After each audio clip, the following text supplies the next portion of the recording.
नमस्कार, आप देख रहे हैं सिटी पोस्ट और मैं हूं अभिषेक मिश्रा। निकाय चुनाव को लेकर भारतीय जनता पार्टी लगातार बिहार के मुख्यमंत्री नीतीश कुमार पर हमलावर है।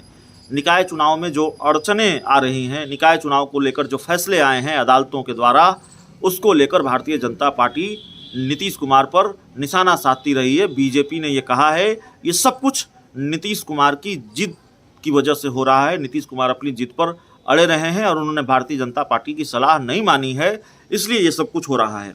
और खासकर भारतीय जनता पार्टी के बड़े नेता और बिहार के पूर्व डिप्टी सीएम सुशील कुमार मोदी तो इन दिनों मोर्चा खोल रखा है नीतीश कुमार के खिलाफ। और खासकर निकाय चुनाव को लेकर तो सुशील मोदी और आक्रामक हो गए हैं नीतीश कुमार के खिलाफ। एक के बाद एक हमले, ताबड़तोड़ हमले कर रहे हैं। ट्वीट के जरिए, प्रेस कॉन्फ्रेंस के जरिए ये सवाल उठा रहे हैं कि नीतीश कुमार की वजह से ही निकाय चुनाव में अड़चनें पैदा हो रही हैं।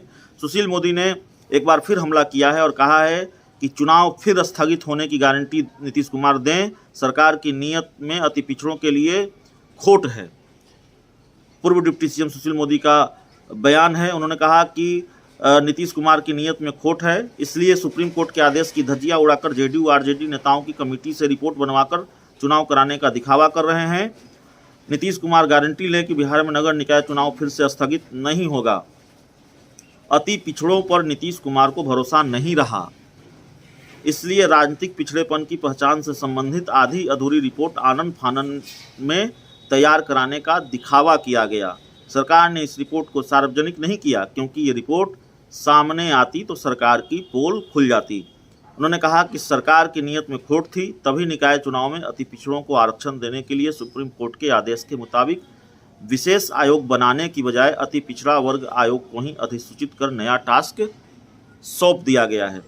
सुशील मोदी यही नहीं रुकते हैं, उनका हमला ताबड़तोड़ जारी है।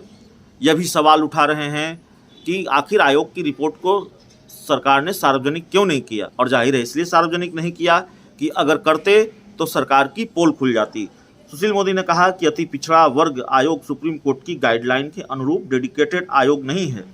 यह विशेषज्ञ लोगों का निष्पक्ष और स्वतंत्र आयोग नहीं है, बल्कि राजद और जेडीयू नेताओं की एक कमेटी है।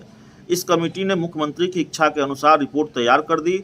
इस रिपोर्ट पर आयोग के सभी सदस्यों के हस्ताक्षर तक नहीं है। कई सदस्यों को रिपोर्ट सौंपे जाने की जानकारी भी नहीं है। बिहार नगर निकाय चुनाव को लेकर 1 दिसंबर को हाईकोर्ट में सुनवाई की तारीख थी।